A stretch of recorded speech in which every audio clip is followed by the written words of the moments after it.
Kelly Neach will act and lead us in the pledges. Gracious Father, once again, we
On the agenda, item 4 is public comments open forum. Chief Allen, can you look on the sheet back there at the table and see if anyone signed up for us? Thank you. Item 5 is presentations. Board, we will begin tonight. Letter A is Eastside Elementary morning announcements presentation by Principal Jana Richmond and some students. This can be found on page 5 in your board book. Ms. Richmond?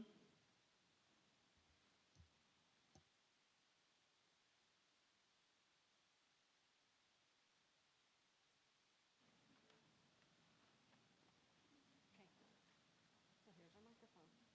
Don't be scared of it. Come on. You gonna start me off or you want me to start off?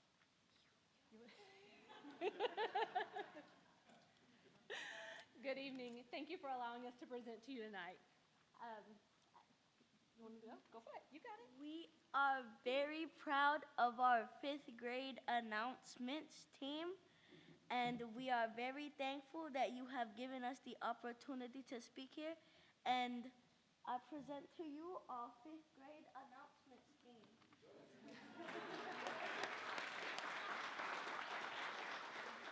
Y'all introduce yourselves. Go ahead. Hi, I'm Jonathan. And then, go ahead. You just real loud, real quick. Hi, I'm Alexandra. Hi, I'm Haley. Hi, I'm Heidi. Hi, my name's Athena. Very good, guys. Oh, I'm Zoe. Will you play our video first, please? Thank you. We have a really quick snippet of part of the announcements. February is Black History Month. Today we'll learn about Frederick Douglass. After escaping from slavery, Frederick Douglass became a national leader of the abolitionist movement. He fought for women's suffrage. Teachers, please check for hoodies and must-haves at your time. Students, remember to show your ESAT card by walking down the right side of the hallway. Keep your hands and feet to yourself. And choose correct words. Make it a great day or not, the choice is yours.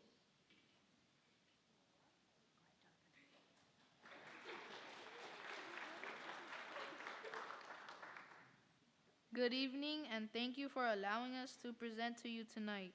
The announcements team is composed of 13 5th grade students who have good academic standing, as well as outstanding characteristic traits, such as integrity and dependability. We understand the importance of outstanding behavior and academic achievement.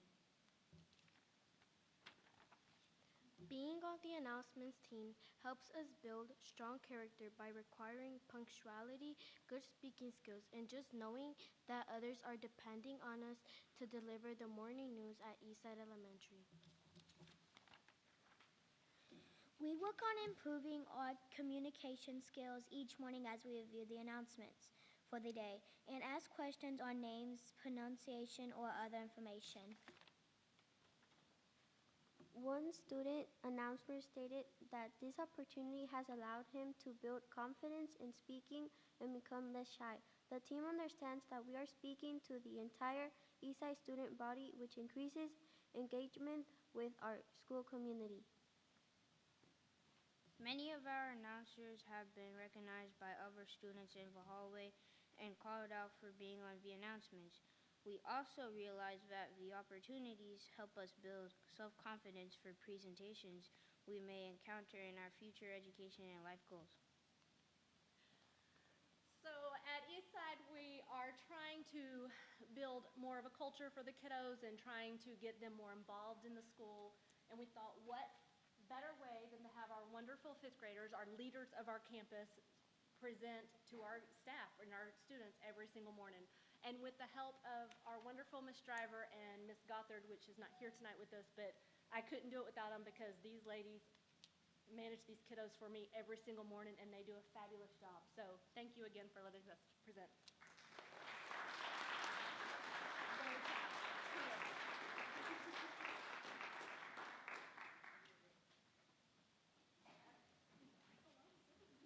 Thank you so much, Ms. Richmond. Students, thank you so much for coming up here on your holiday. You're still on holiday today. And parents, thank you for bringing them up here. And thank you for sending your kids to Cleveland ISD. We get always the best here in Cleveland ISD. Thank you so much.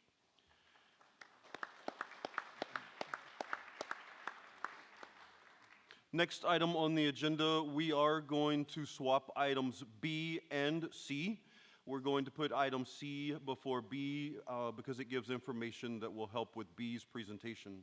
So at this time, board members, on page 18 in the board book, we will do item C, the 2023-24 School Improvement Academic Review, presented by Renee O'Neill and Brittany Ritchie.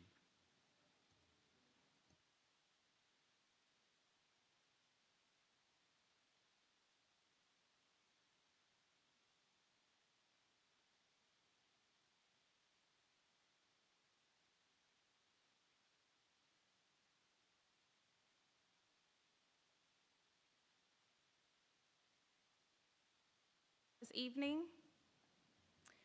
My name is Brittany Ritchie. I'm the coordinator of Learning Acceleration Initiatives, and I also serve as a school improvement liaison. Presenting with me this evening is Dr. Renee O'Neill.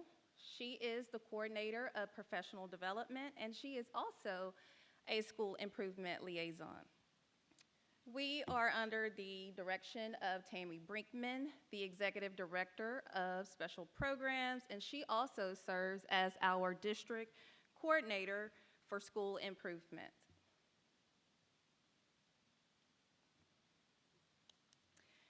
We would like to share with you information regarding the Federal Report Card, the purpose of the School Improvement Program, and the work that we are doing in our district at the district level and at the campus level. Previously, Dawn O'Connor presented the annual report, which entailed information regarding the Federal Report Card. And this afternoon, we're going to share specific information that was shared with the districts in November. And so, as we know, we currently do not have the state ratings, but we do have some federal information that we'll share with you. And so the reasoning behind the fact that we don't have the state ratings at this time is because our state accountability is still under litigation at this time.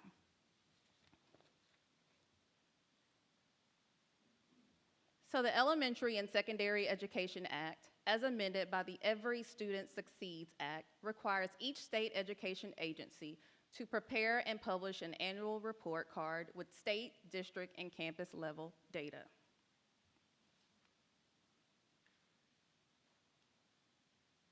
So as I stated just a little bit ago, I'm going to share with you information regarding the federal accountability.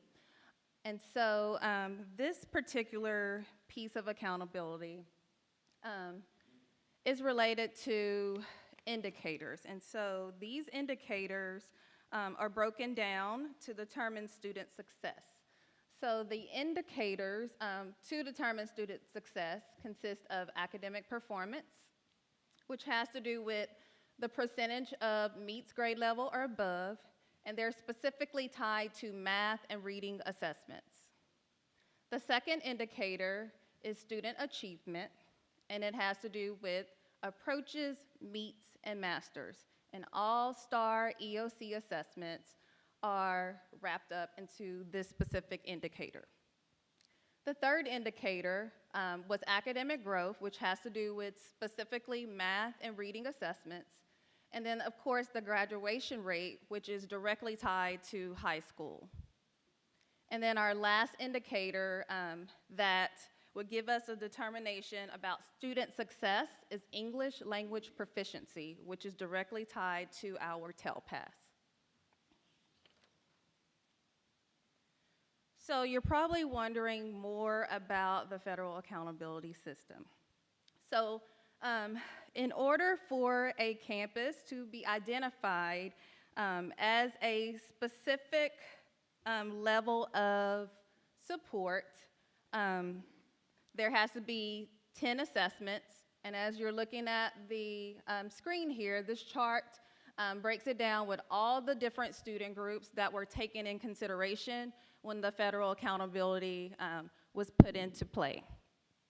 So there has to be at least 10 assessments for each student group here.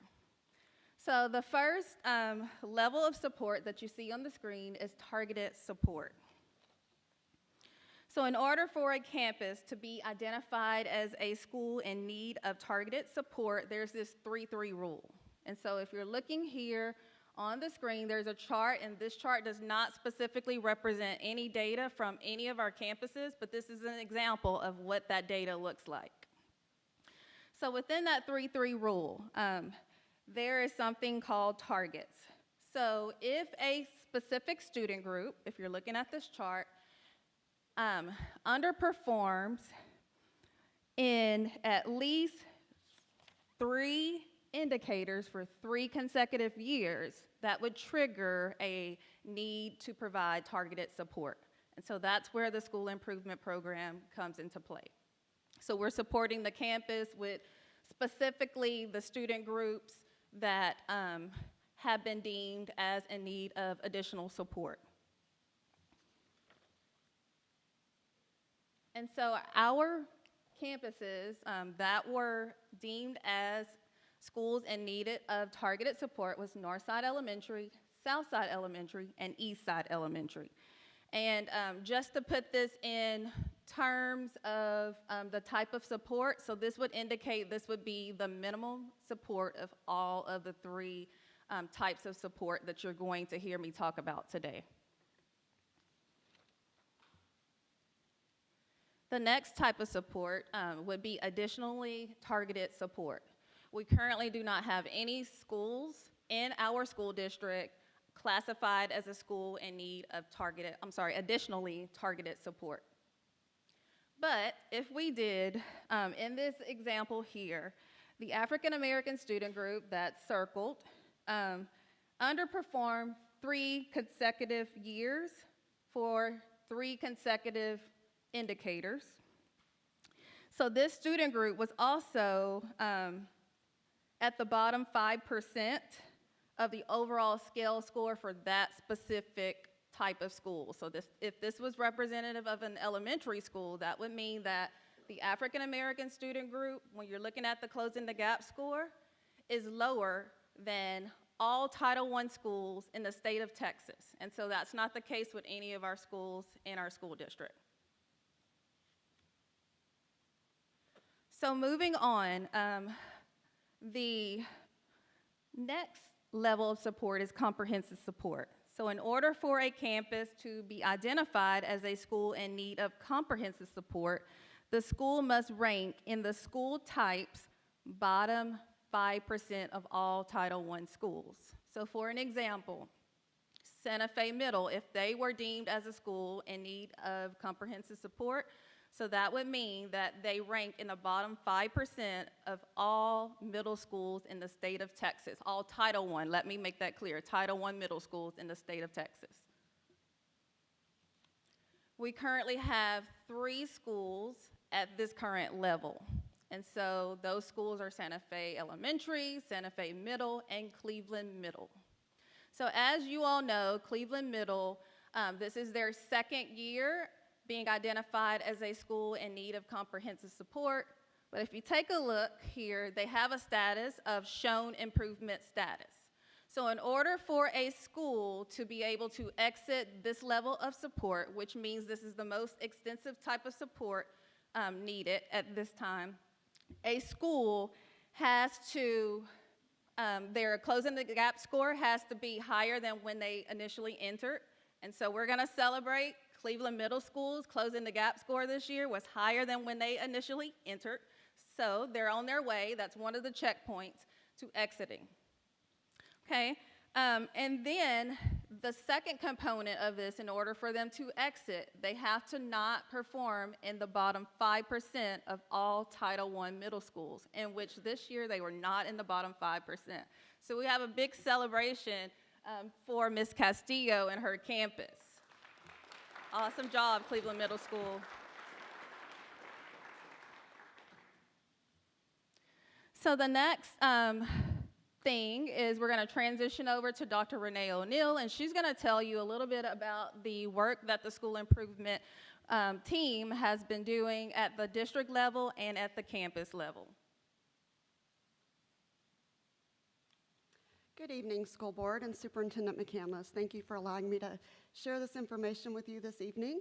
We have some wonderful things happening in Cleveland ISD, and we have some principals here that have been absolutely proactive and extremely excited to get involved in this process. And I would just like to take a moment as we begin this presentation to praise our principals for all of the hard work that they have put forward. They have been working on the school improvement process since the fall, early fall, and they have been working diligently with their school improvement teams, and we are excited about the growth that we are going to see come out of the school improvement process. The statewide process for school improvement is called the Effective Schools Framework. This framework is used across the state. It is research-based, and it is updated every school year to meet the needs of the accountability system and what we're seeing in our schools across the state. Our principals embrace this process. They all went to training either in the summer or the fall in preparation before they even had scores or even knew what was going to be we did not know yet that the state accountability was not going to be giving us ratings yet, but our principals said we want to be prepared and we want to be proactive, so they went ahead and attended that training. The Effective Schools Framework consists of 5 levers. Lever 1 is strong school leadership and planning. Leader 2 is strategic staffing. How do we recruit and retain the best teachers in the state in Cleveland ISD? Lever 3 is positive school culture. Lever 4 is high quality instructional materials and assessments. Lever 4 is what I'm going to focus on tonight, the results of Lever 4 academic review. And Lever 5 is effective instruction. The school improvement theory of action is based on the belief that if districts and schools build a common vision of the highest leverage in school practices, and assess their current practices in relation to that vision, and assess their current practices in relation to that vision, and prioritize the identified gaps, and connect to effective capacity builders to help them in this work, and receive ongoing targeted support during plan implementation and change management, then schools and student outcomes will improve. And that is our ultimate goal, is to improve student outcomes. Part of the diagnostic, the ESF diagnostic, is an academic review. This current semester, actually the fall semester, we had 4 of our campuses that participated in an ESF academic audit review, and also an ESF diagnostic. Those 4 campuses included Santa Fe Middle School, Santa Fe Elementary School, Pine Bur Elementary School, and Eastside Elementary School. So the results that you see this evening that I'm going to share with you are from those 4 academic reviews. The Lever 4 academic review will provide district and campus leaders insight into the instructional materials, particularly student assignments being used across grade levels. The report will support district and campus leaders in making informed decisions for selecting and allocating materials to ensure high-quality instructional materials is in place. During the Lever 4 academic review, we look at it as an analysis of grade-level student assignments conducted by trained academic reviewers. At the beginning of the semester, the fall semester, when we started going through this process and determined which campuses would receive an ESF diagnostic, we started talking about what those student work assignments needed to look like. Those student work assignments need to be authentic. They need to be exactly what a teacher is putting in front of a student on a daily basis. So those assignments were collected at those 4 campuses. They were collected in grade bands. Santa Fe Elementary selected grade bands K through 2. Eastside Elementary and Pine Bur Elementary selected grade bands 3 through 5. And of course, Santa Fe Middle School selected grade bands 6 through 8. So assignments were collected in each of those grade bands.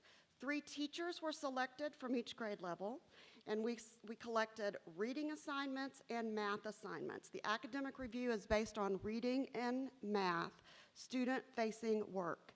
When this work was submitted, it was an assignment. It was not the student's actual work on the assignment. It was only the assignment itself. And then in addition to that, the teacher had to also submit any kind of implementation supports that might be needed by that student in order to complete that assignment. For an example, like a middle school science, it may have been a science experiment. The student needed to refer back to the scientific process. So that would be included in that assignment for the reviewer to look at.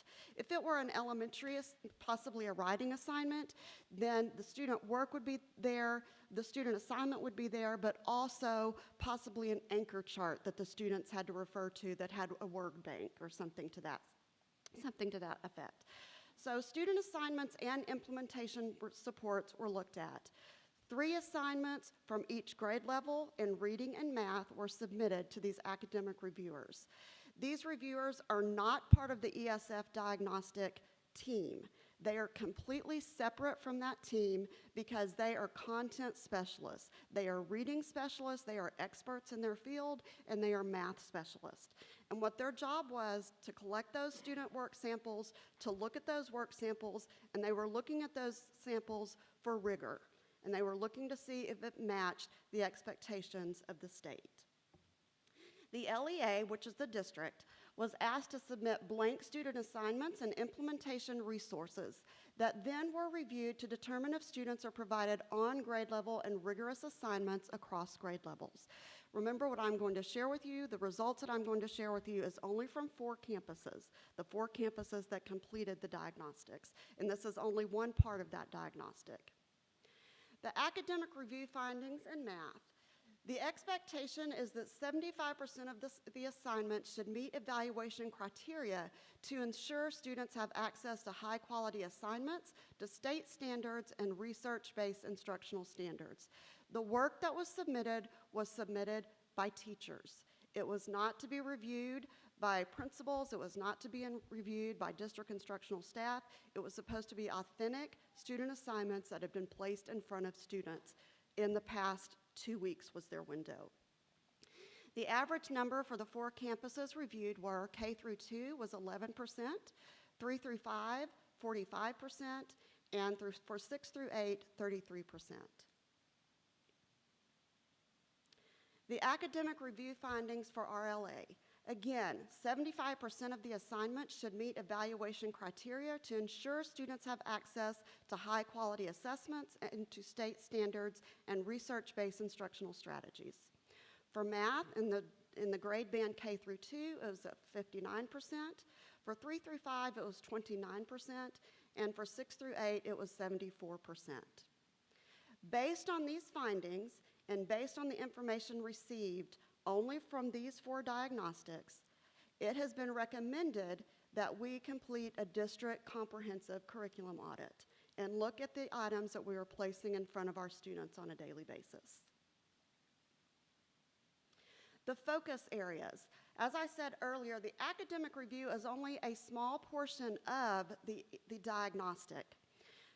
Also part of this diagnostic, a representative from the Region Service Center comes in and they spend a full day with the principal and their leadership team.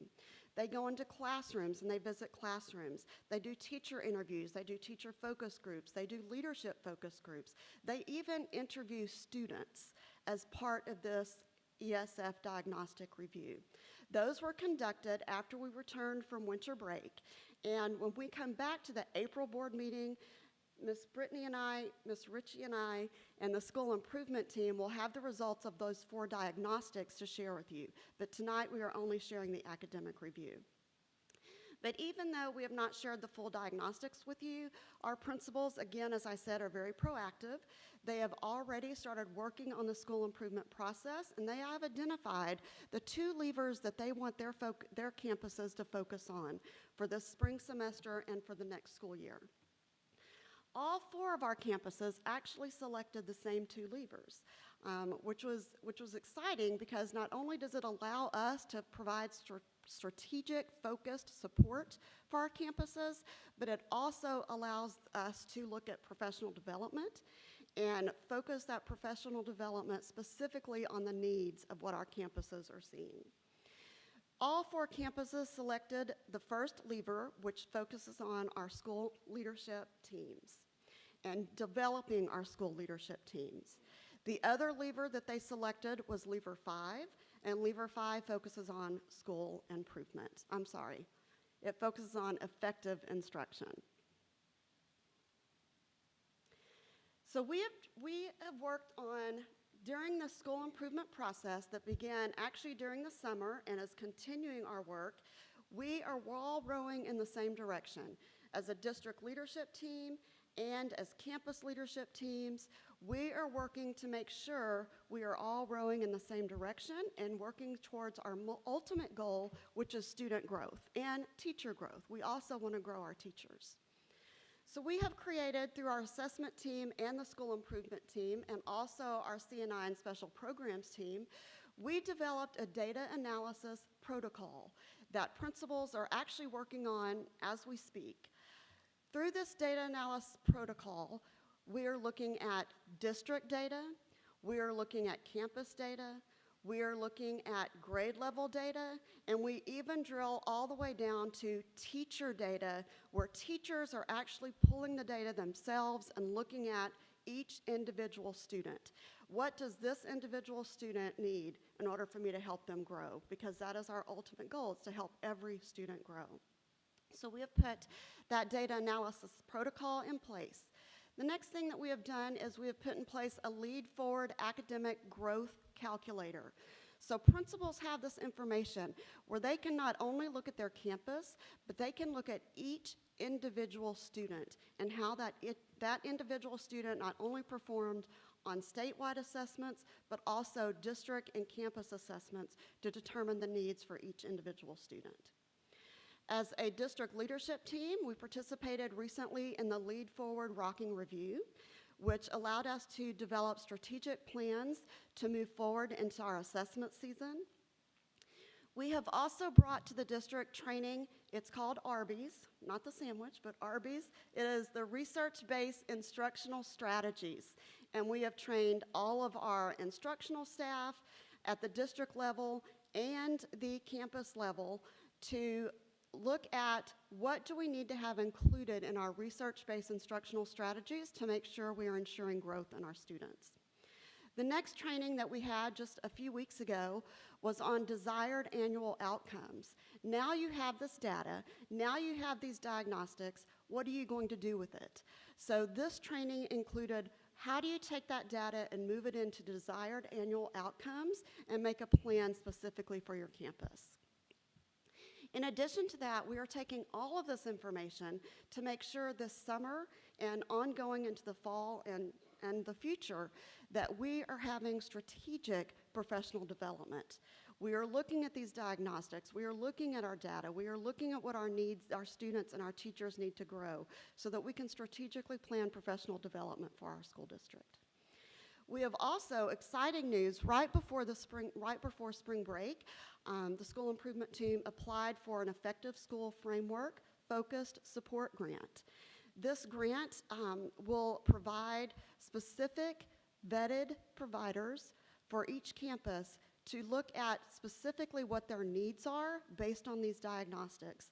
And we will be able to work with those campuses individually. We feel very strongly that we will be approved for this grant because of all of the work that we've already done. Most districts have not already gone through the diagnostics. Most districts have not already trained their principals. They have not trained their district leadership team. So we are way ahead of the game, and we feel like because of that, we will be granted that we will be awarded that grant. And that grant will be announced on May 22nd, is what we've been told. Then we will have June to meet with those principals that are included in the grant and determine how we need to move forward that will meet the needs of each campus. July, we can plan all of that training and everything that needs to happen for that grant, and it will be in effect in August. And that grant will last for 2 years. So those are all of the steps that we have taken place. We have done so much work with school improvement already this school year. And again, I want to praise our principals for all the work that they've done, jumping in and hitting the ground running as the school year began this year. Even without having data, they were ready to work. So at this time, I would like to turn it over to our school improvement team, which is Ms. Brinkman and Ms. Ritchie and I, for any questions that you may have. Okay, I have a couple of questions, as well as a point of clarification. In your presentation, when you were reading the data, you said math when the slide said RLA, and you said RLA when the slide said math. So is that a typo, or was it a misspeak? That was a misspeak. I apologize. Okay. Second, on the student data that was pulled, were these certified experienced teachers? How did you select which teachers were going to pull the student data? Who got to select the student data? And additionally, were the student worksheets that were pulled, were those district resources, or was this something the teachers created themselves? Yes, those are all great questions. Thank you for asking those questions. The student work was pulled from either a certified teacher or an IAT 3. So it was pulled from teachers that have experience in the classroom or teachers that have been working closely with those certified teachers. The student work was all pulled from our district curriculum. It was not pulled from teacher pay teacher. It was not pulled from teacher developed lessons. It was pulled from our district curriculum. And your third question, you asked if it was, please. Well, I guess Who selected the teachers? Who selected the teachers? Yes. But to kind of round back, so if it was district selected, so you would see on the two elementary schools that both chose 3 through 5th, you would see identical lessons, correct? No, because they were given a window. They were given a 2-week window of when they could collect those lessons. So one school may have selected the lesson from Monday and another school may have selected the lesson from Wednesday. So they would not be identical, but you're correct in thinking that they should probably be from the same unit. Yes. And the teachers were selected by principals.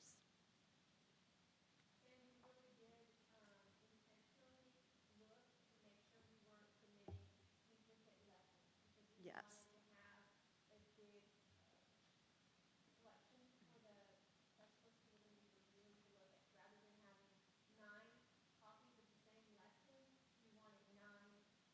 Different lessons for them to look at. I have a question. Yes, sir. First of all, I think you guys have done a marvelous job. I want to commend you Thank you. on the work that you all are putting in. On the 3-3 rule, can you tell me what percentage of our students fall into the 3-3 rule and give me a little bit more about the 3-3 rule? So I spoke to the 3-3 rule. So that would be specific to each campus. Okay. And so we're looking at all of our student populations, And so, as I stated earlier, there has to be at least 10 tests in each student group in order for that to qualify. So you have to have at least 10 African American students, white students, Hispanic students, so forth. So we don't have a percentage, we're not tracking a percentage because, is that because we just get? We do have on our reports, and so, I don't know if I could go back to this one, this That's is just okay, an that's example, but on the reports, it does show Okay. the number of students and then the percentage of students. And there are actually specific measures for like each year, and so Ms. Brinkman actually jokes that they actually give us the expectations on to 35, and she's like, the only person that's gonna really be here in Cleveland ISD is you, Brittany, so you better remember this moment. So we have those if you would like for us to share that with you, specific for each campus and the percentages for each student group. So those percentages does not change with the campus, Gotcha. that's statewide That's across. statewide. Okay. Yes. good. Thank you. My other question is, on the academic review team, and I don't know whether this is what Ms. Manera is saying, who are they and how was they chosen to do this? And are they in-house people, or did we go outside to get people to do this review? The review is actually conducted by our Region Service Center, which is Region 4. Okay. So it's outside entities Yes, doing sir. it? Okay, so there's no bias? Correct. And also, they specialize in the area, so That they're people who are reviewing. math specialists, we're looking at the math lessons, and people who are reading language arts specialists, we're looking at the reading language arts. Great. Thank you.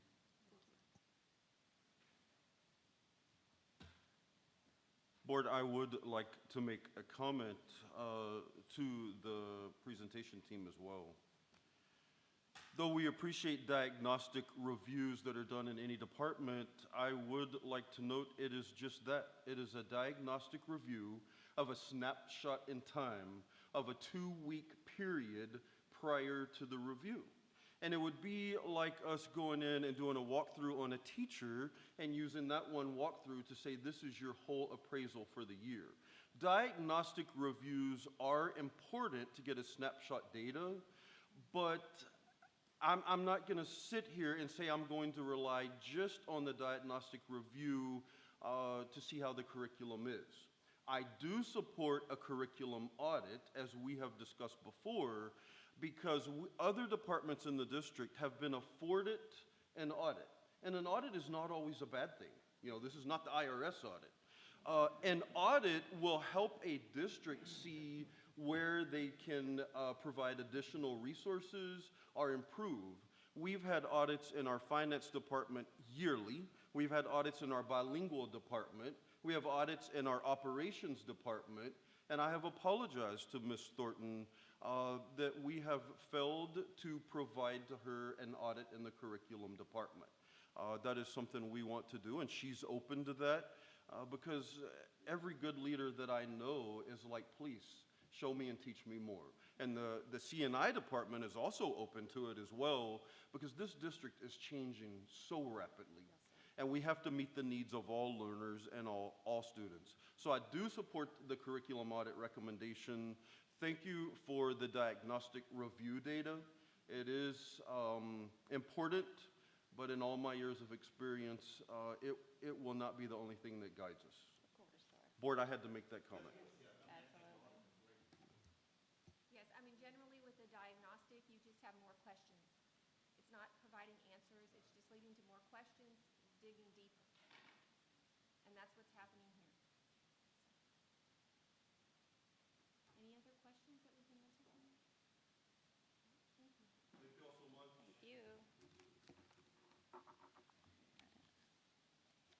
Next item on the agenda, we will now move to item B. It is on page 6 in your board book, Cleveland Middle School and Santa Fe Middle School Targeted Improvement Plan by Christina Castillo, principal of CMS, and Joshua McDonald, the principal of SFM, Santa Fe Middle.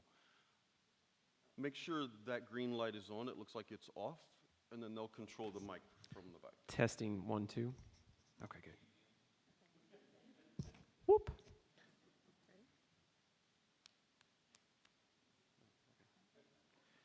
Now that we established who's going first.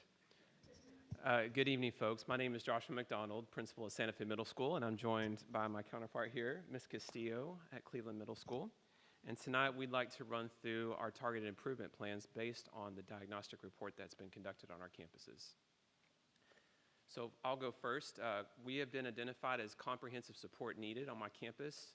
Since we were in the overall bottom ranking of all Title I schools, we were in the bottom 5%. That was based on the 22 to 23 STAR scores, and this will be the first year we're entering the comprehensive support status. I'm Christina Castillo, Cleveland Middle School, and we were part of the comprehensive support due to the F rating of the state accountability site and ranking in the bottom 5%. That was the 21-22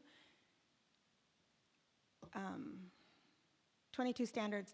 Were different because we had a state accountability. So this, again, was based on the 21-22 STAR scores. This is our second year, so the 4 campuses are going through it this year, but we started last year. So we started right from the get-go, right at the beginning of the year in August. So this is our second year that it is required. So as Ms. Ritchie shared earlier, we are actually showing tremendous improvement, and we are no longer ranking in the bottom 5 of Title I schools, and that was for the 22-23 STAR federal ratings. Our closing the gap score was higher than when we entered, and we are projected and will be eligible for exit with the 23-24 federal ratings when they come out. So our actions to narrow the focus, these are the actions that we have really been taking and focusing on. The process of learning about the ESF via the Region 4 training. Dr. O'Neill spoke on that earlier as well. The process of rolling out the ESF to our campus staff, and then our academic review process, that was only for Mr. McDonald and the elementaries. That level 4 wasn't there last year. That was something new. So when we did our diagnostic, we didn't have to go through the level 4 academic review, but we will be going through it just because it's best practice, and we want to make sure that, of course, our curriculum is at the rigor that it needs to be. So we will be going through that process. We just haven't yet. Our additional action steps included the pre-work visit for our ESF coordinator through Region 4. And so that part of that was creating the work samples. Also part of that was creating the schedule of events for them to come visit our campus, make sure they had all the data, the interviews, classroom observation schedules. And then they came to our campus and we conducted that, and it lasted all day. And then they had a follow-up post-visit meeting to review the diagnostic report so we could work on our identified goals.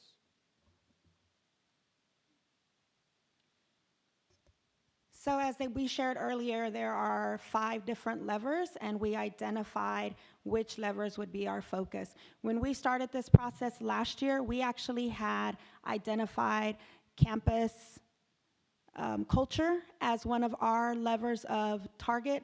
When Region 4 came out and did our diagnostic, we actually had met all of that, which is typically takes 2 years. So for us, we did a great job, and Region 4 and TEA recommended that we focus on a different lever since we had met what we needed to meet in building the campus culture. So after our diagnostic, this summer we identified Essential Action 1.1 to develop campus instructional leaders with clear roles and responsibilities. We also identified 5.1. We identified this one last year. Effective classroom routines and instructional strategies and reasoning for selecting, that's a mistake, that should not be there. Effective classroom routines and instructional strategies. So both Santa Fe Middle School and Cleveland Middle School will be focusing on 5.1. Cleveland Middle School is also focusing on 1.1. And then the second goal for Santa Fe Middle School is 5.2. We're working to build teacher capacity through observation and feedback cycles. And so I think you're up first. Okay. So our desired annual outcome with level 1.1 is by May of 2025, 90% of our campus instructional leaders, that includes principals, assistant principals, instructional coaches, will have built their capacity and developed clear roles and responsibilities. This will be evidenced by weekly campus instructional leadership team meetings and core leadership tasks scheduled on weekly calendars. So our action support steps are to develop campus instructional leadership documents with clear roles and responsibilities, train our campus instructional leadership and build their capacity as instructional leaders, and train our campus instructional leadership team on how to prioritize tasks and schedule on weekly calendars. And again, this is 5.1. We share both Cleveland Middle School and Santa Fe Middle School. By 2025, our campus instructional leadership team will provide training and support to 100% of teachers in implementing checking for understanding instructional strategies, specifically teachers asking intentional open-ended questions, soliciting student responses to assess what students have learned and can apply and analyze via exit tickets. This will be evidenced by weekly lesson plan checks and classroom observations.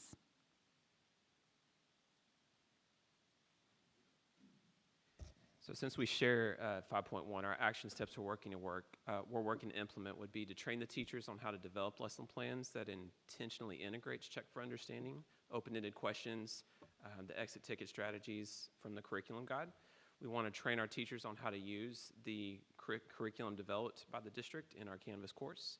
We're going to make sure to schedule classroom visits on our weekly calendars to observe and calibrate with the team so we can align feedback and make sure it's aligned to supporting the check for understanding instructional strategies.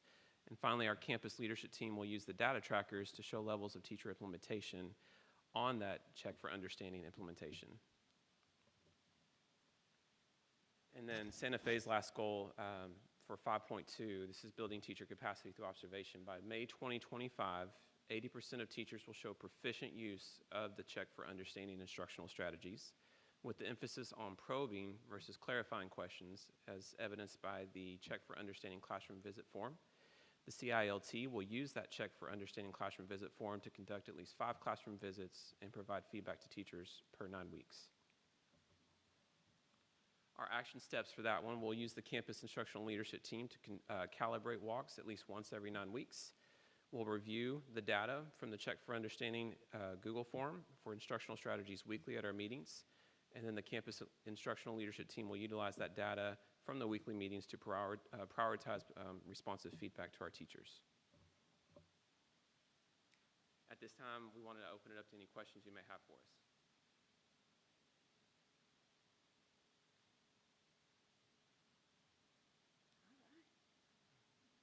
We can go? Yeah. No questions. Thank you so much. Thank you.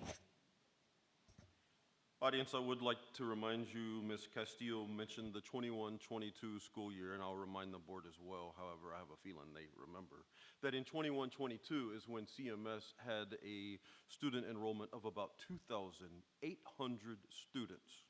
And if anyone has been on CMS, can you imagine 2,800 students on a campus? I am not making excuses for that campus receiving an F that year. There's more factors into that. But so much has improved with the opening of Santa Fe Middle, thanks to our voters and the 19 bond. Your campus is down to about 1,500 students more manageable, and that is why you're seeing improvement. And you are right, culture is key to shifting the atmosphere in any organization. So thank you both for what you're doing. Keep up the great work. Next item on the agenda is item D. It's on page 38 in the board book, presentation of board outcome goals, mid-year progression, 2023-24 by Allison Alpha. And it looks like Danielle Thorpe and Christina Garcia and Shannon, I still call you Clancy. All right, it's that new name. I'll still answer by Clancy.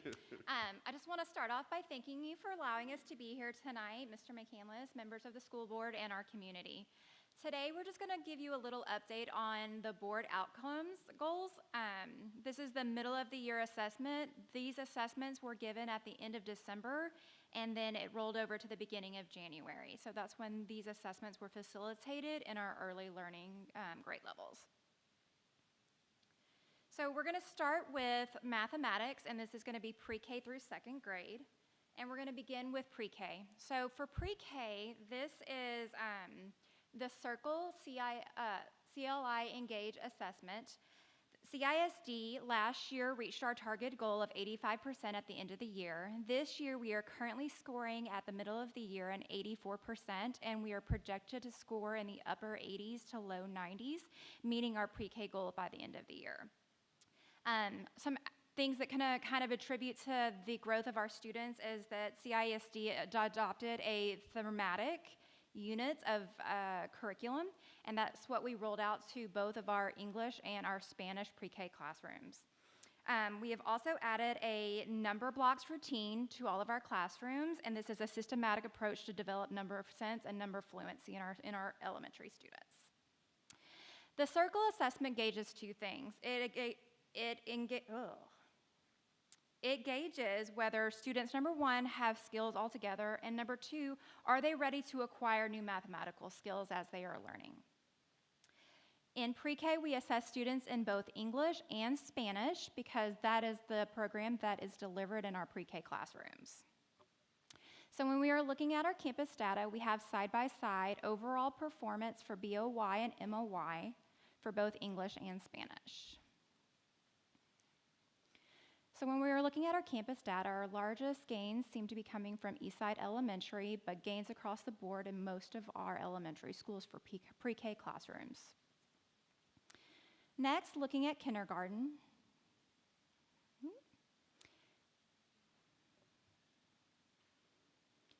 So I'm going to talk through these slides very quickly. What we have here is the Circle BOY and MOY side-by-side data and the target skills that we've grown in. So the first one we're looking at is counting numbers, operations, geometry, and overall readiness. And so in blue, you can see the BOY, and in green, you can see MOY. So we've made substantial gains in counting numbers, operations, overall readiness, and geometry.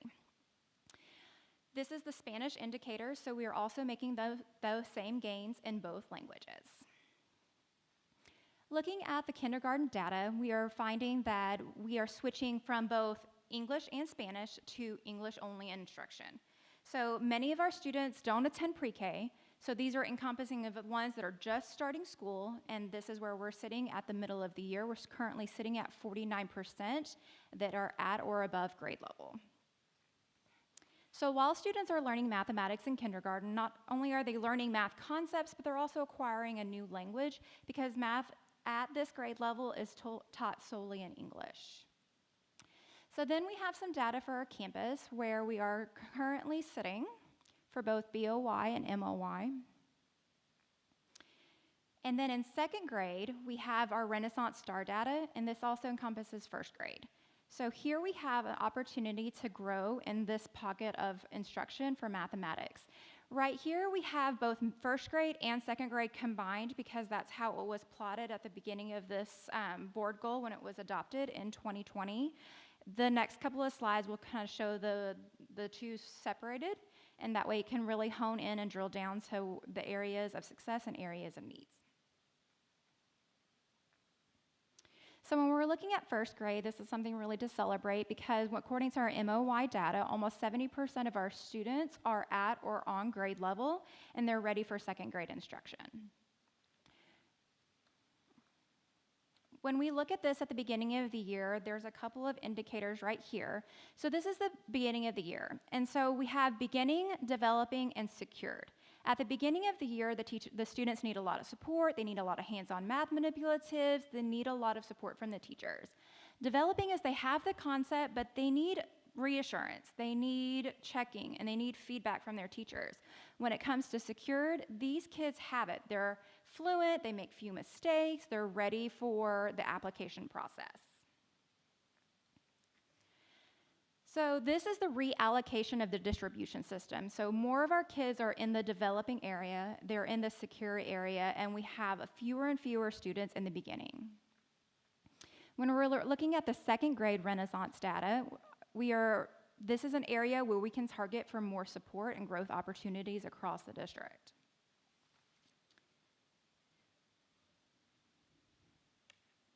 This is the beginning of the year, and this is the reallocation for our second graders.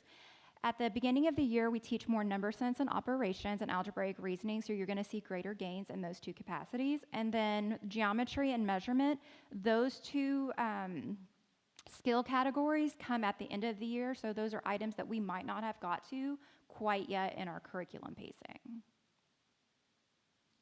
Okay, and I'm gonna turn it over to Ms. Thorpe.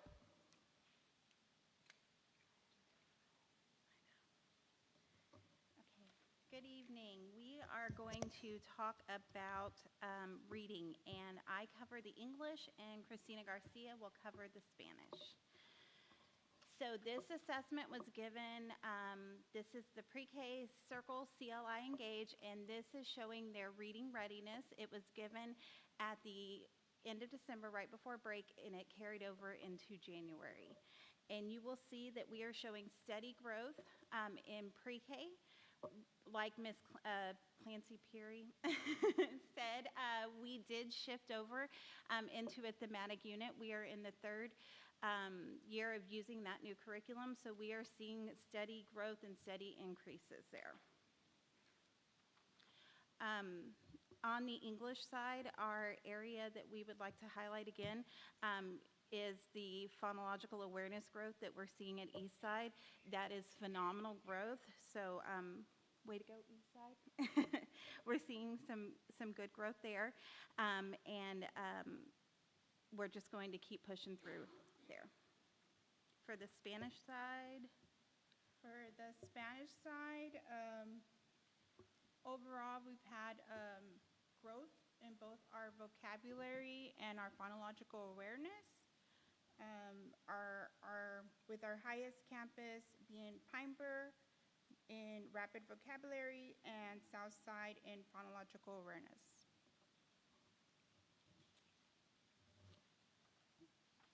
And then these are just some side-by-side comparisons from the beginning of the year to the middle of the year to show you where we're seeing our growth. And now we're moving into the kindergarten. This is Texkia. Again, this is reading readiness. And you'll see that we are moving consistently higher as a district as we're moving into 2024.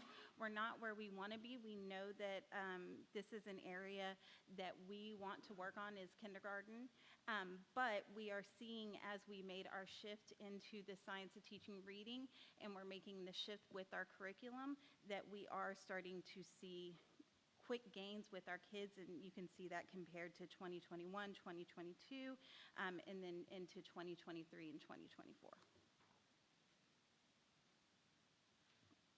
I would like to point out the growth in letter names.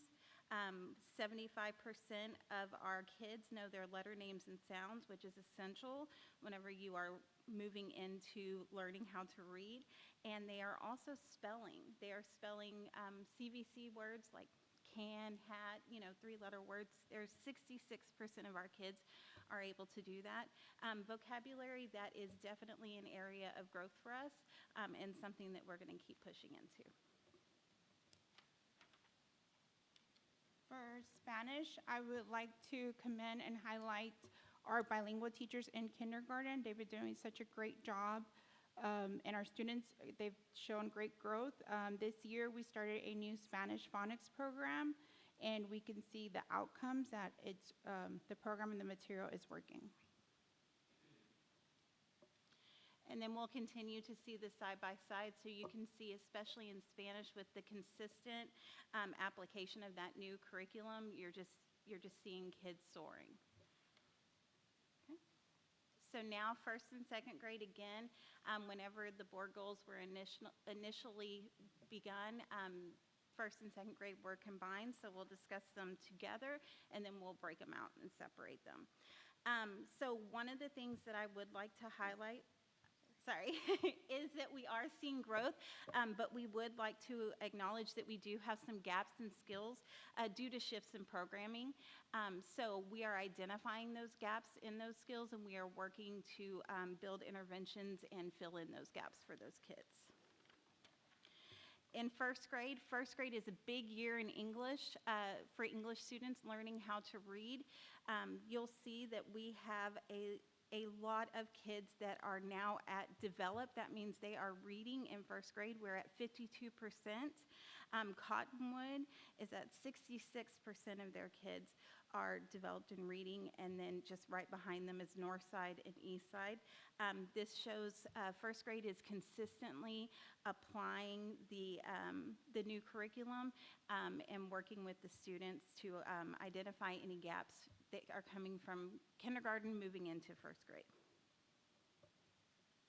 Yes, so similar in Spanish, because the new program that we started this year starts at Spanish phonics program starts in kinder, so we know there are our first graders have some gaps that they didn't receive this instruction last year with this new program, and so we are working closely with the coaches and the teachers to ensure we're closing those gaps with our current first graders.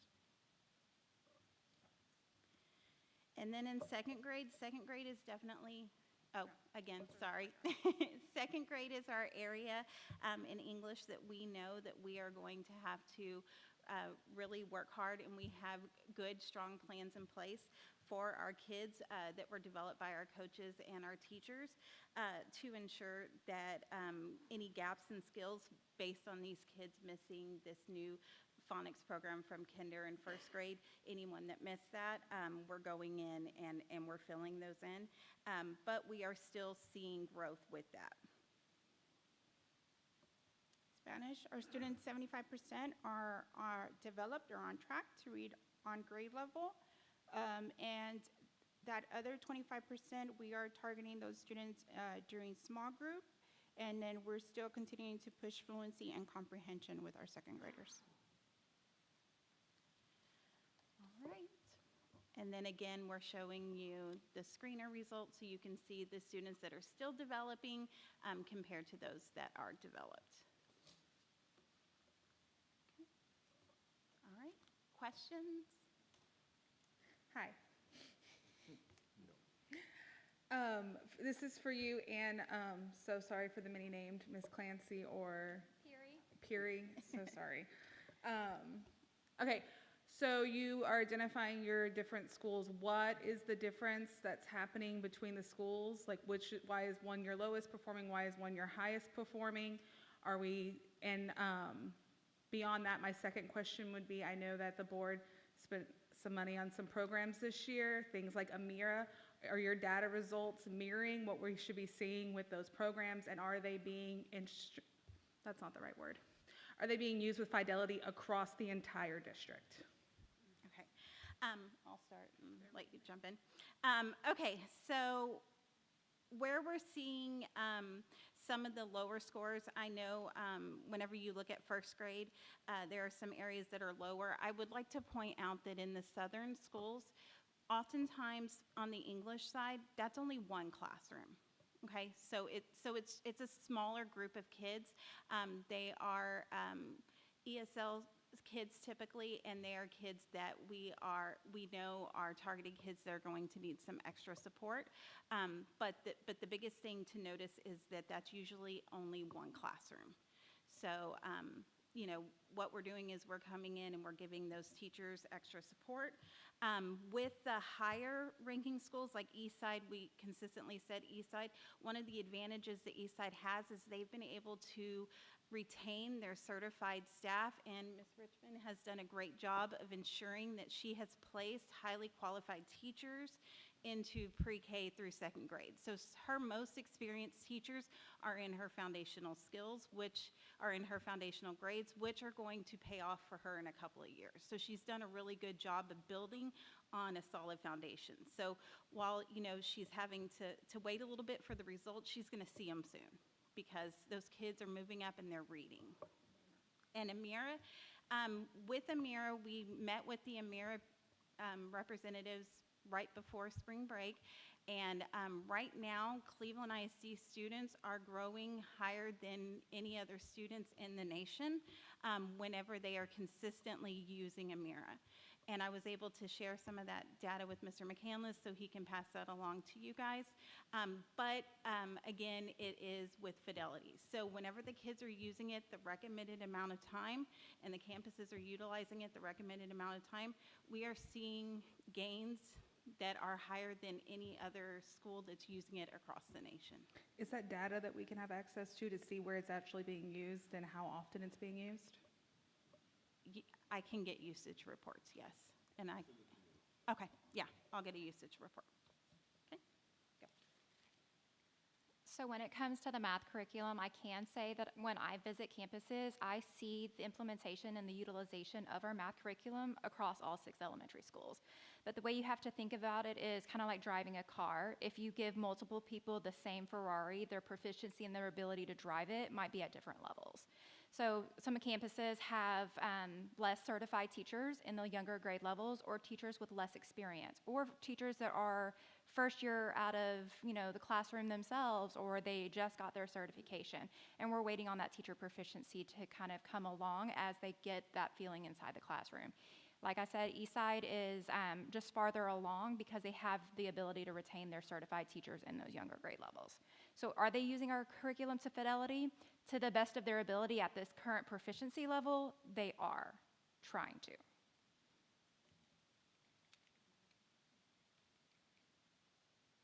All right, thank you. Thank you so much for your presentation. Next item on the agenda on page 69 in the board book, item 6, construction update. We have Scotty Lewis here tonight from LEN who will do the presentation.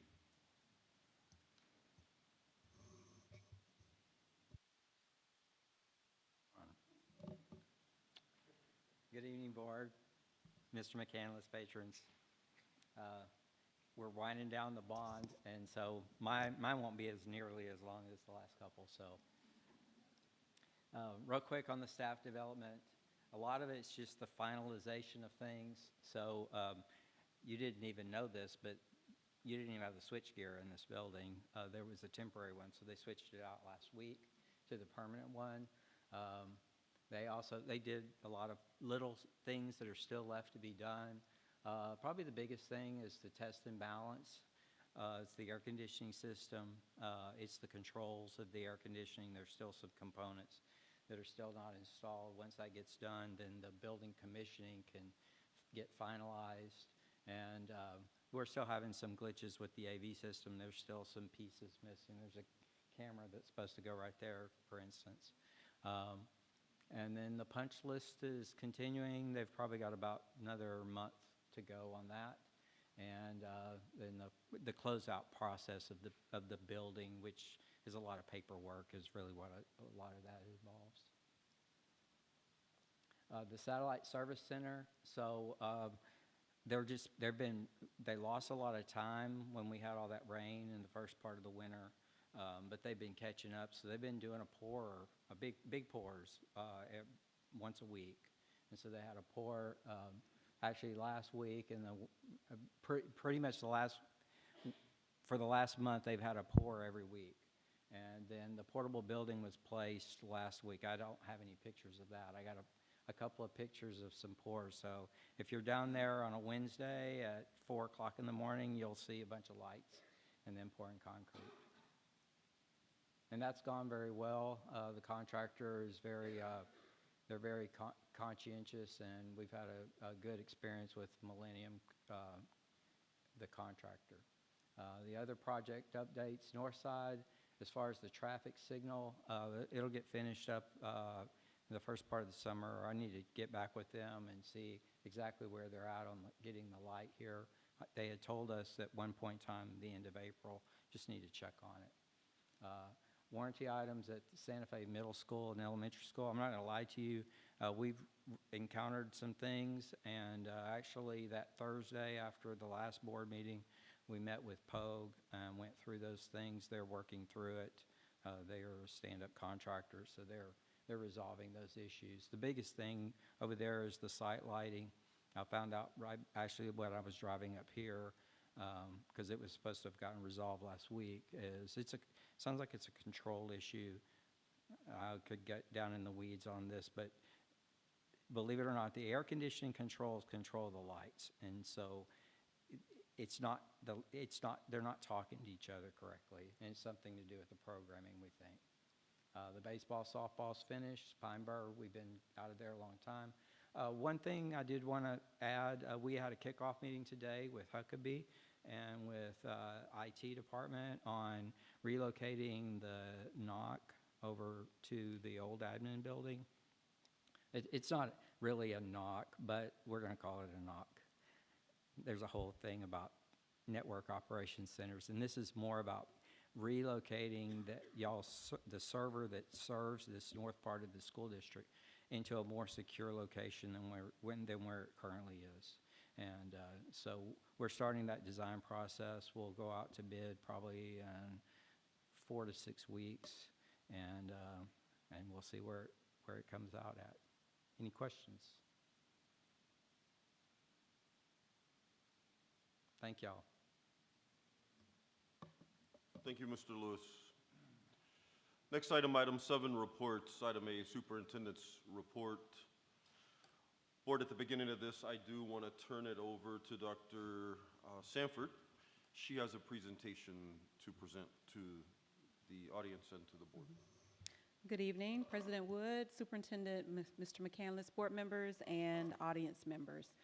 An email that I received dated March 8th I'd like to share with you. Dear team, I wanted to take a moment to express my deepest gratitude to each and every one of you. Our journey together in ensuring the success of our National School Lunch and Breakfast program has been nothing short of extraordinary. Your dedication, passion, and unwavering commitment have truly made a difference, not only in the lives of our students, but also in the broader community. Every day, I am continually inspired by the heart, strength, and passion that each of you bring to the table. Your tireless efforts and hard work do not go unnoticed, from meticulously planning and preparing meals to ensuring compliance and regulations. In a hyper-growth district like ours, the challenges can be immense, but your resilience and determination never falter. Despite the long days and demanding processes, you consistently rise to the occasion with grace and professionalism. Your dedication to excellence is truly commendable, and I am honored to be a part of such an exceptional team. Thank you for all that you do, not just as lunch ladies, but as integral members of our school community. Your contributions make a significant impact on the well-being and success of our students, both inside and outside of the classroom. I am profoundly grateful for the opportunity to work alongside each of you, and am excited to continue our journey together. Just before going into spring break, our child nutrition department underwent an arduous audit for common terms, but what we call it now is an administrative review from the Texas Department of Agriculture. Talk about stressful. They were here the entire week before spring break, and 3 of our campuses were chosen to be reviewed. I'd like to congratulate and recognize the child nutrition manager, Shelley Watson at Santa Fe Middle School, Mary Cotty, the child nutrition manager at Santa Fe Elementary School, and Nathalie Rivera, who's the child nutrition manager at Cleveland Middle School, who stepped in for us at Pineborough Elementary during this process. I also like to give a special recognition to the business office and our purchasing department, Alfonso, Karen, Jolie, and Tiffany, because the audit or administrative review also encompassed our business practices as well. So tonight we have with us our child nutrition leadership that we'd like to recognize for successfully doing extremely well on the Texas Department of Agriculture Administrative Review, also known as an audit. So please help me congratulate Susie Little, our Assistant Director, Lyanka Holmes, our Menu Planner, Jonathan Revere, our Supervisor, Tonight here is Nathalia Rivera from Cleveland Middle School and our awesome dynamic director, Lacey Willie.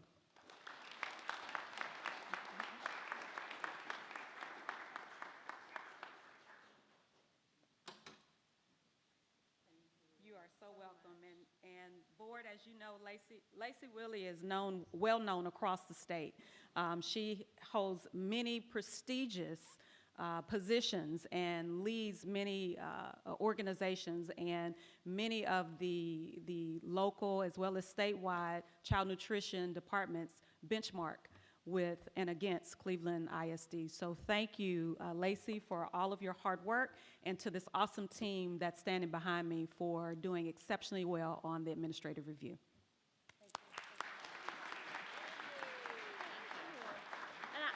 I just want to add, I appreciate all the principals and the hard work that they put into it as well, because I have to email them and say, I'm coming, we're here, the auditors are in the door, I'm walking in, I'll meet them at 6:15 at the front, or I won't, Susie will.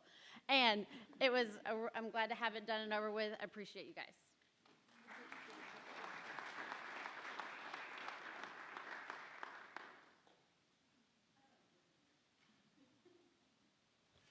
Continuing with superintendent's report, number 1, the student enrollment and attendance rate data. Our student enrollment as of Friday, March the 8th is 12,185, and that number continues to increase. And our attendance, principals are doing a great job with their incentives. We are holding at 92.37, so it has stayed right there. Keep up the great work with the attendance incentives. Number 2, Texas School Safety Center, TEA, notice of intruder detection audit conducted on a random date. Board, I had texted you, there were no findings. That campus was 100% safe, and that has been the case the last few months. Keep up the great work, campuses. Number 3, DLA graduation will be at 6 p.m. on Thursday, May the 23rd, 2024 at the Cleveland High School location. Number 4, Cleveland High School graduation will be 7 p.m. on Friday, May the 24th, 2024 at the Emil Campbell Education Center, and that's in Aldine ISD. Item B on page 82, you have your financial reports, and item C on page 118, you have your campus and department reports. If you have any questions, please ask those.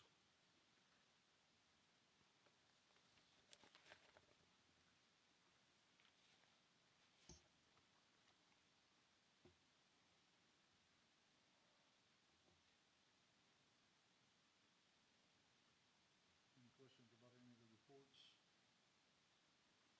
If not, we'll move on to the next item. All right, next item, item 8. This is consent agenda items. I will read both. Item A, approve bills and payroll. That's on page 150. And item B, approve the minutes of the public hearing and regular meeting of February the 26th, 2024. That's on page 280. Do I have a motion, please? A motion from Willie. Do I have a second, please? Second from Moody. Any questions or discussion? If not, all those in favor? Motion passes 6-0. Item 9, considered agenda items. I will read them individually. Item A is on page 287. Consider approval of proposal for staff development minutes waiver for the 2024-25 school year. Do I have a motion, please? A motion from Willie. Do I have a second, please? Second from Wendy. Any questions or discussion? If not, all those in favor? Motion passes 6-0. Item B on page 288. Consider approval to award RFP number 24-01 for district-wide data transmission services. Do I have a motion, please? A motion from Robert. Do I have a second, please? Second from Kelly. Any questions or discussion?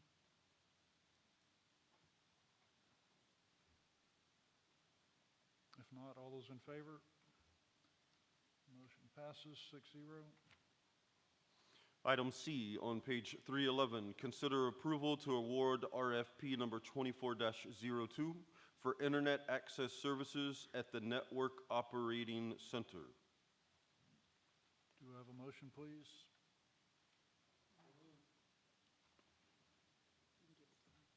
Got a motion from Robert, second from Kelly. Any questions or discussion? If not, all those in favor? Motion passes 6-0. Item 10, TASB policy update. Item A is on page 331. Board, this is a first reading only of proposed revisions to DCE local policy, employment practices, other types of contracts. Item B is discussion and possible approval tonight of proposed revisions to GKD. Exhibits are in your book on page 334. If you have questions, Mr. Fritz is available.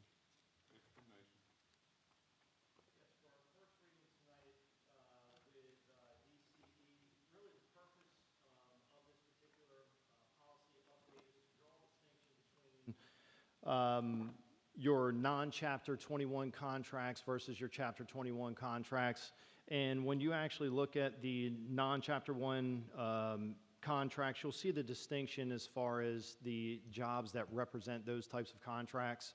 Your Chapter 21 contracts are your SBEC certified, such as your teachers, nurses, and things of that nature. So really, the overarching purpose of this update is just to draw a distinction between the two types of contracts. I'm curious why it's changing, though. I mean, they're taking a lot out. Why did we have it the other way anyway? Well, this is definitely the recommendation. Rodrigo was a part of this, but the recommendation, there is a lot that's actually being removed from it, but the reason that quite a bit is being removed from it is because in other policy, the things that you see that are taking out of this are actually covered in our other policy, so there's some redundancy there. So that's why you see it in a more streamlined fashion, because again, those things that you see that are stricken from this particular policy, it's just redundancy that we have covered in other policy. So will there be a written agreement with these staff members? They had a certain form of a contract. Will that still be the case? It's not necessarily a contract, but it was a, what did they call it? An employment agreement. They call it, yeah. Do we still have an employment agreement in writing? Is it going to be that? Okay, Roger, you go. Okay, so all of these positions that are noted here that they're doing away with this, is there going to be anything to replace it, or is it just, are they at will? So, like Mr. Fritz said, the purpose of this is streamline our contracts. Right now, we have a lot of differing contracts. So our non-Chapter 21 contracts, we have a non-certified professional contract, and we have an employment agreement contract. So TASB recommends that we streamline it to a non-Chapter 21 contract, which is everyone that you saw in the employment agreement, which was our policy. We want to streamline that and make it a non-Chapter 21 contract. So everybody that was in our policy stays in our policy. Plus, we're going to include the ones that are current in our non-professional certification contract into this. So basically what we're doing is we're getting two different contracts and making them to one single one that's more favorable for the employee, actually, and it's TASB's recommendation. Now, we still have other things such as letter of reasonable assurance, which is for those employees who don't need any kind of certification to do their the work or their employment.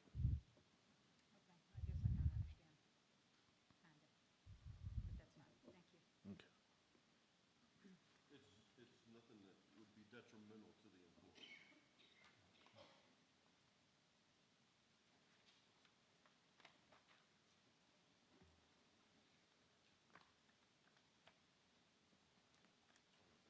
That's all I had. Okay. So that covered the first reading, or the second reading, I'm sorry. But the other one, the GKD, would you also give us an explanation there, Mr. Fritz? Yes, absolutely. This one is kind of ongoing from previous board meetings. I know when facility fees and things of that nature came up in previous, I know Coach Searles needed further explanation. Maybe I think it was Ms. McNair, maybe Mr. Carter as well. So it's kind of evolved from a standpoint of just being more thorough in regards to facility costs and fees that we would actually charge. So when you look at your inserts that you have there, on page 334, you'll see the costs that are associated with nonprofit organizations. So you'll kind of see those costs associated there. And then when you go to page 335, you'll see those costs that are different, because those are for those folks that are nonprofit organizations that would potentially use our facilities. So you kind of see that cost structure there as it would pertain to those kind of outside entities there. And really, that's what it is. It's just really honing in from previous board meetings to really bring some distinction to the costs and things of that nature when we're renting out our facilities. Because, again, in previous meetings, it was relatively vague as far as what we had. And Board, none of the actual amounts have changed from the January meeting. We had looked at this previously. But if you'll notice, at the bottom of each chart, we have had to add the service center, which is on 1010, and we have had to add this new professional development building. So in the event people would like to rent or use the facilities, we are able to charge them. Without it being on this rate schedule, we were not able to charge. So that's what this update is. And I just have Yes, a sir. question. Yes, ma'am. For the nonprofit and anyone else, do both of them have to pay for custodial cleanup or security or anything like that? I know we actually put the notations at the bottom as far as what their obligations are. And I would have to refer to the facilities agreement that we have. Unfortunately, I don't have it in front of me. So those specifications are actually in there. But again, unfortunately, I just don't have them in front of me. Okay, but I see it here that if you're nonprofit, you can get 4 hours free right after school. Is that right? Yes, After that, it's $5 or $10 an hour. correct. And it doesn't say anything about cleanup or security or any of that. I'm assuming, like you said, it's somewhere else. It's in the agreement. Okay. Again, and to be upfront and honest, I just don't have the facilities agreement in front of me, so I just don't want to speculate what's in there. I would prefer to get the facilities agreement in front of me to speak with accuracy. And I assume we have somebody that goes and unlocks the doors for them, and because years ago, everybody had a key. Yes. And I'm sure that's not the way it is now, but That- so we have someone designated that will lock it and unlock it and all that? That is correct, Mr. Brooks, if you're in here. Mr. Brooks. Yeah, Mr. Brooks. Ms. Axton, thank you for your question. It is a great question because under policy, we are not allowed to waive any of the fees. However, this district is not in this business to make money. We are in the business to serve our community and to assist as needed. We do have the authority to negotiate fees, which we do, especially for our educational entities. But we do make sure that every group complies with the policy. Do they have to have insurance? Is there anything like that is involved in this? Again, when you actually look at your fourth bullet there, it actually references liability policy must be provided and must include CISD as a certificate holder, additional insured. This is just something standardly that we actually do with any of these folks that are on our district. We make sure that we're a part of that policy so we can cover ourselves from a liability perspective. Yes, ma'am. And also, too, just for the sake of peace of mind, I'll be more than happy to get you the facilities agreement. So again, I was just curious. absolutely. questions? Is the board prepared? Thank you. Do we have a motion to approve the GKD? Motion from Willie. Do I have a second from Robert? Any other questions or discussion? If not, all those in favor? Motion passes 6-0.